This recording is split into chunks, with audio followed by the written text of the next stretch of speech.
बॉलिवूड अभिनेता गोविंदाकडून मिसफायर झाल्यामुळे त्याला गोळी लागली, तो जखमी झाला असा दावा करण्यात आला असला तरी ही गोळी लागली की मारली यावरून पोलिसांचा संशय बळावलाय। मात्र त्यामागचं कारण काय पाहूयात या स्पेशल रिपोर्टमध्ये।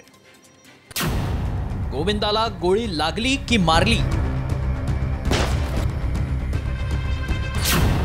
मिसफायरिंग भोवती संशयाचा धूर। जबाबातील विसंगतीनं संशय बळावला। बॉलिवूड अभिनेता गोविंदाकडून मिसफायरिंग झाल्यानं पायात गोळी लागल्याची धक्कादायक घटना घडली होती। यानंतर गोविंदावर शस्त्रक्रिया करून पायातून गोळी काढण्यात आली। सध्या गोविंदाची प्रकृती स्थिर आहे। मात्र पोलिसांनी घेतलेल्या जबाबातील माहितीमुळे पोलिसांच्या मनात संशयाची पाल चुकचुकली आहे। त्यामुळे या प्रकरणाला वेगळंच वळण मिळण्याची शक्यता निर्माण झाली आहे। गोविंदा कोलकात्याला जाण्यासाठी तयारी करत होता। रिव्हॉल्वर कपाटात ठेवताना हातातून पडली आणि मिसफायर झाल्यानं गोळी पायात घुसल्याचा दावा करण्यात आला। गोविंदा, त्याचा मॅनेजर आणि पत्नी मुलीनं जबाब नोंदवल्यानंतरही पोलिसांच्या मनातून संशय काही जायला तयार नाही। त्याचं नेमकं कारण काय पाहूया।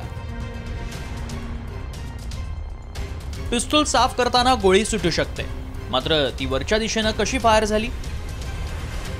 रिव्हॉल्वर हातात असतानाच गोळी सुटली का?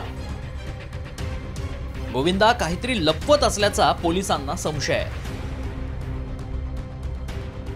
गोविंदाची प्रकृती सध्या स्थिर असून 2 ते 3 दिवसात डिस्चार्ज मिळणार असल्याची माहिती गोविंदाची पत्नी सुनीता आहूजा यांनी दिली आहे। सर की तबीयत अभी ठीक है। अभी आज उनको नॉर्मल वार्ड में एडमिट करेंगे हम लोग।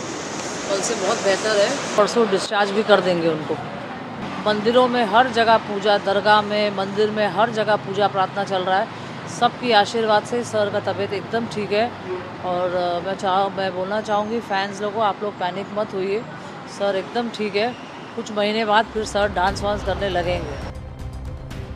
गोविंदा बाहेर जाण्यापूर्वी त्यानं रिव्हॉल्वरमध्ये गोळ्या का भरल्या? त्यानं पिस्तुलात सर्वच गोळ्या का टाकल्या? असे अनेक प्रश्न निर्माण झाले।